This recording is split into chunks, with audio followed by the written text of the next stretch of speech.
Welcome back, Calc-Path Geometry students. Hopefully you were able to complete the exploration relatively successfully. You might have missed something here or there, but you'll be able to check the key in a little bit.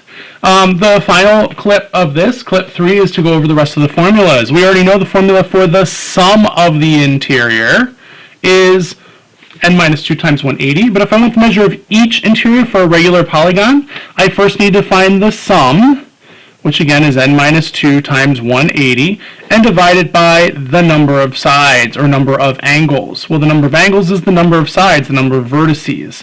So there's my formula. Take my sum and divide it by n. No, you cannot cancel the n because this is within a factor. It has a plus or minus sign with it, so it cannot cancel.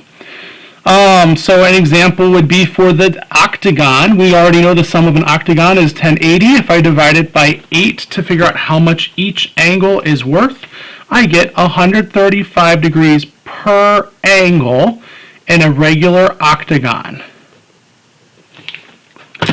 To find the measure of each interior angle in an irregular polygon, well, they're not all equally balanced, so I can't just divide them evenly by the number of sides or number of vertices. I need to add the expressions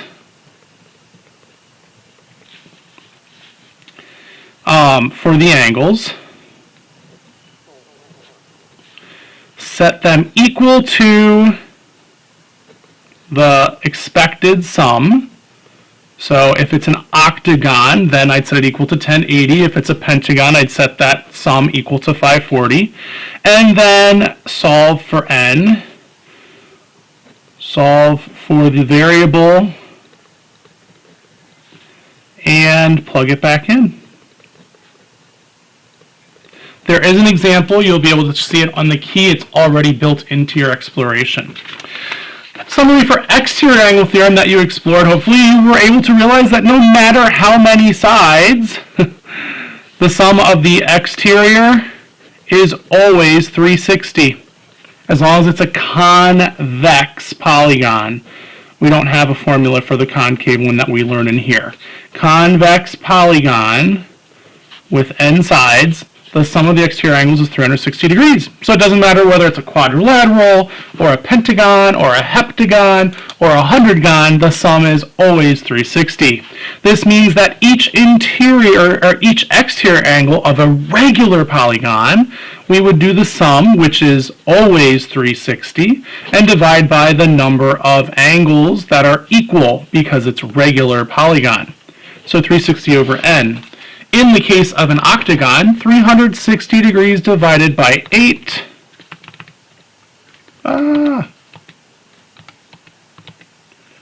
It's not working. 360 divided by 8 is 45 degrees per exterior angle on the octagon. If I were doing this for an irregular octagon, again, I would add the expressions of the exterior angles of all of them, set equal to 360, solve, and plug it back in into the angles, the angle expressions. There are a couple examples of this in your exploration that hopefully you figured out, but if not, you'll be able to look at them for the direct work on the answer key. And please email me if you have any questions about these or about the review. Have a great day.